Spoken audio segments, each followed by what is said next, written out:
Haleluya. Ndabaramukije mu izina rya Yesu. Ndamukiriza mugenzi wawe. Muhe kaze mu ngoro y'Imana mu izina ry'Umwami wacu Yesu. Sinzi ko nza gushobora kuvuga umunezero numva no gushima uko bibereye, ariko nawe ntabishobora muraza kuntahura. Haleluya. Ijambo rya mbere nagomba gushimira umwungere. Amena. Haleluya. N'umutambukanyi wiwe n'abakozi b'Imana bose n'ishengero ryose kubona nabaye uwo mwiyumviriye koko noza kugira ngo dusangire amajambo y'Imana.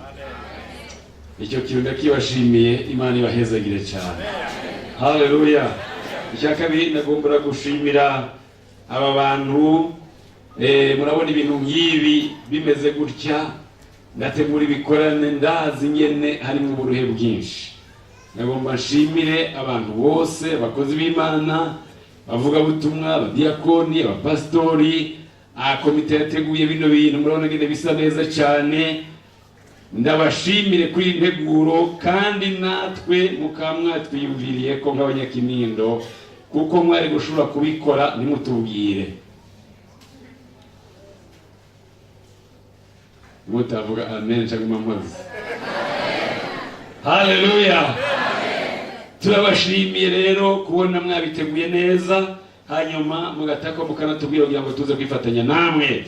Icya kabiri, iyi korale ni Maserafi, nibyo? Ni kwije imyaka 14. Ndayishimiye cyane kuko niyo korale imaze kutugendera mu Kinindo kabiri. Tubakomera amashyi.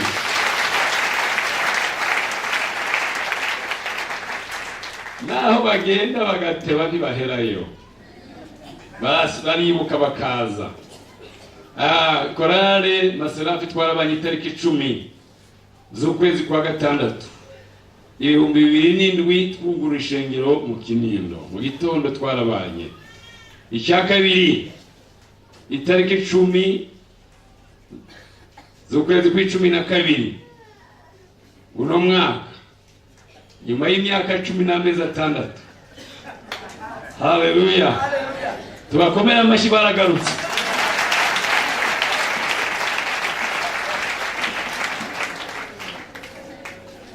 Haleluya.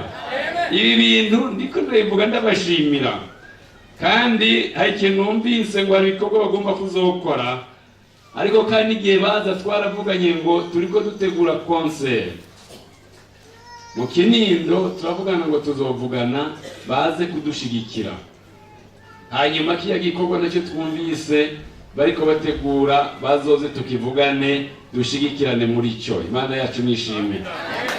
Haleluya. Nagomba gushimira abakozi b'Imana twazananye mu Kinindo, abapastori, abadiyakoni, abavuga butumwa, abaririmbyi. Numva nezejwe nuko mwagize ako kigoro. Murabona umunsi wa Mungu burya ntuba woroshe, ibikorwa byinshi dufise. Ikintu twise campagne 2018 cyangwa isekeza ryo gukorera Imana, rizoba ririmo ibintu byinshi cyane. Azoba ari amasengesho y'iminsi 40, azoba arimo kuvuga ubutumwa mu makaritiya tuzungurutse, hazoba harimo inyigisho, kwigisha ijambo ry'Imana mu buryo tutahora tubikoramo, nivuga butumwa kurusha uko twahora tubikora, n'amasengesho, n'ibyo kugenderanira hagati y'abantu. N'igikorwa cyagutse.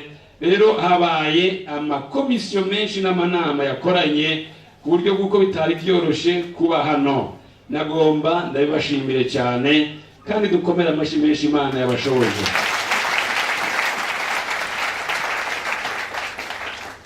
Nongere kandi mvuge ko mwadutumiye, natwe tubatumire. Icyo gikorwa ndiko ndababwira kizotangura itariki 2 z'ukwezi kwa mbere kigere itariki 11 z'ukwa kabiri. Turakeneye imfashanyo yanyu, nta mafaranga twaje kubasaba. Amen. Ariko twabasabye abantu bashobora gukorana n'imigwi yacu muri iryo vugabutumwa, muri ibyo bikorwa byo gusenga n'ibindi, kugira ngo hariya hantu tumenye neza ngo twakwije ubutumwa bwiza mu Kibenga, mu Kinindo, muri Kinanira zose, muri Kanyosha, ahantu hose hegereye ishengero ryacu turagomba ngo tubavuge ubutumwa bwiza. Rero turabasabye ngo namwe muze kudushigikira, abavyemeye ndabe batereka amaboko. Muri bakenya ariko muri beza, turabiteze. Yesu nashimwe cyane.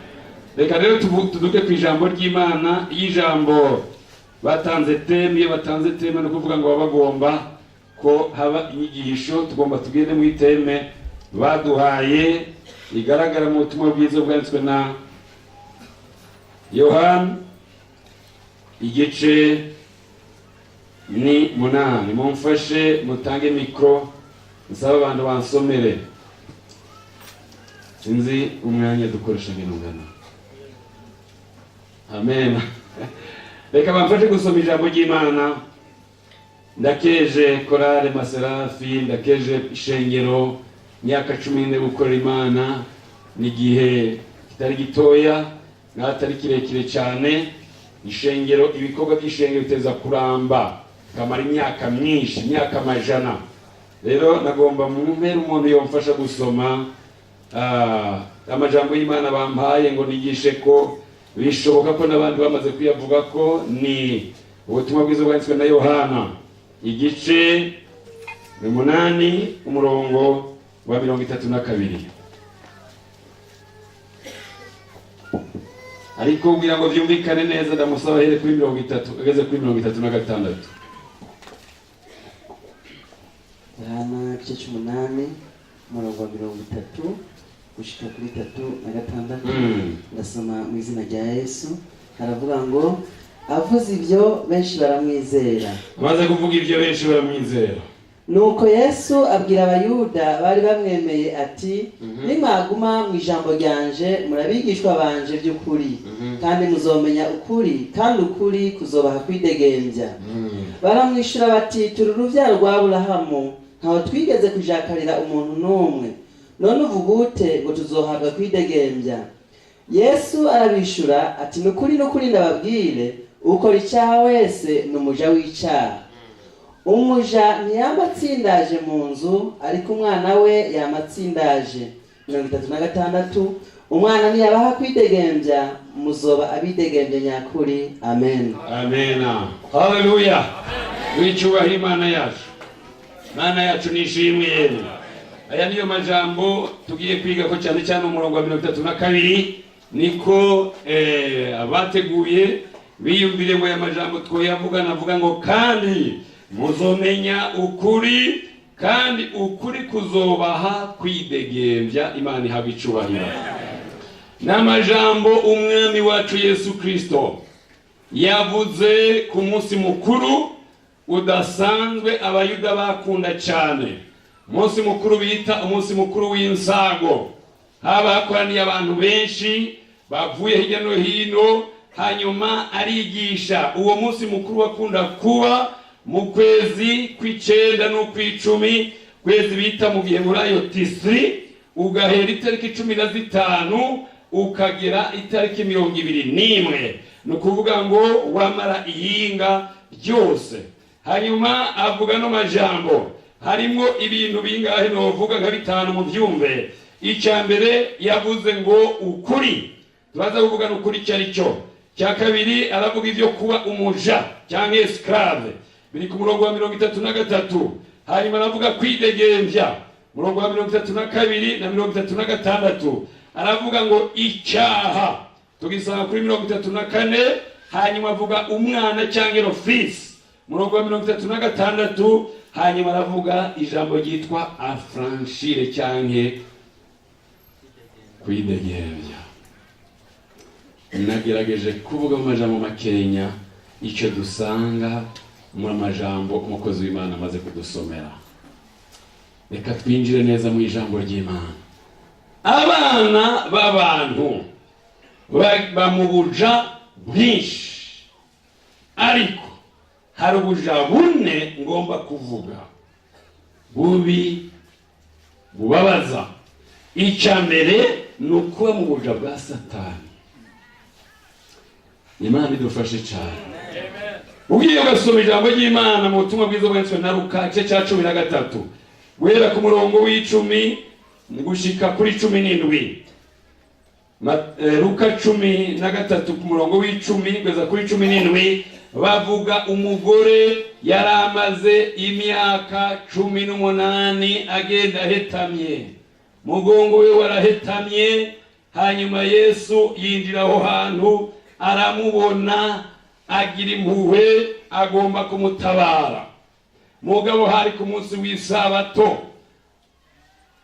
abantu bagomba kumupinga no kuraba yuko agira icyo akora. Aragikora, aramubohora, aramubwira ngo gororoka, ugaca aragororoka ubwo nyene. Mana yacu nishimye. Aba bafarisayo n'abasadukayo n'abakuru b'idini barabwira ngo uyu mukobwa wa Aburahamu yaboshwe imyaka 18, mugomba sindamuhore ku munsi w'isabato. Nanse kujya muri majambo, ubundi murayisomera. Nayavuze ngo ni Luka 13 wera ku murongo w'10. Uyo n'umugore yaraboshwe, yari imbohe, yari mu buja bwa Satani. Kwa mugenda umeze gutya rushobora kugororoka. Satani yarakubosha umugongo akawuvunagura, ntiwigere ushobora kugira gutya. Umwami Yesu arahaca, aramutabara, aramubohora. Ubwo n'ubuja bwa Satani. Icya kabiri byakozwe nka 16 ku murongo wa 16 hari umukobwa ngo yari yaratungishije bashebuja mu buryo bw'ubupfumu, yari afise impemu ya divination iragura. Ye kimwe ngo bakozi b'Imana Paulo na Sila n'abandi ngo bagiye kuvuga ubutumwa bwiza, arababona ngo agaca yiruka imbere yabo, bakabwira abantu ngo yemwe aba bantu abakozi b'Imana babwira ubutumwa bwiza bw'Imana. Ngo amara iyinga ryose avuga ivyo bintu, batarashobora gutora iyo mpemu yari uko ari yerobetse. Biravuga ngo hari igihe Satani yihindura umumarayika w'umuco kugira ngo yiyoberanye ntumumenye. Haleluya. Ukaba wovuga ngo mu izina rya Yesu, impemu ziravuga ngo mu izina rya Yesu. Amena. Ukaba wovuga mu rurimi ukumva abadayimoni batanguye kuvuga mu rurimi kugira ngo biyoberanye, ubwire ngo wa muntu yuzuye mpemu yera.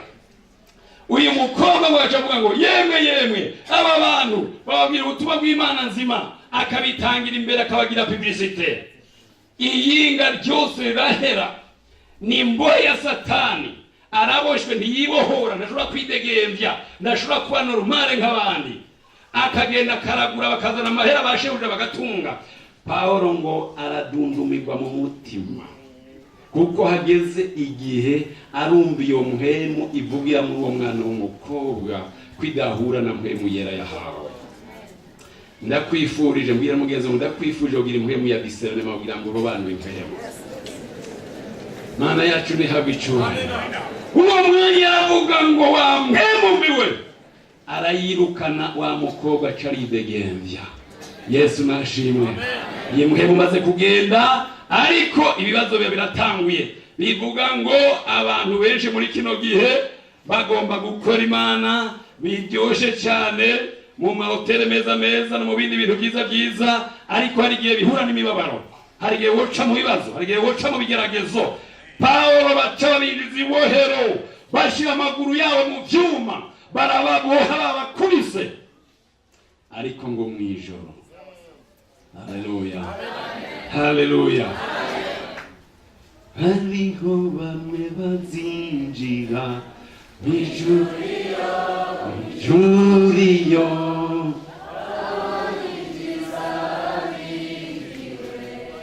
uzobayo. Yesu nashimwe cyane. Haleluya. Twari kurimba mugabo ngomba gucungura umwanya, nukuvuga ngo bari muri iyo migozi niyo minyororo n'ubwo mubabaro baduzijwe ku Mana, ngo bariko baririmba abandi babumva, ubushobozi bw'Imana buramanuka.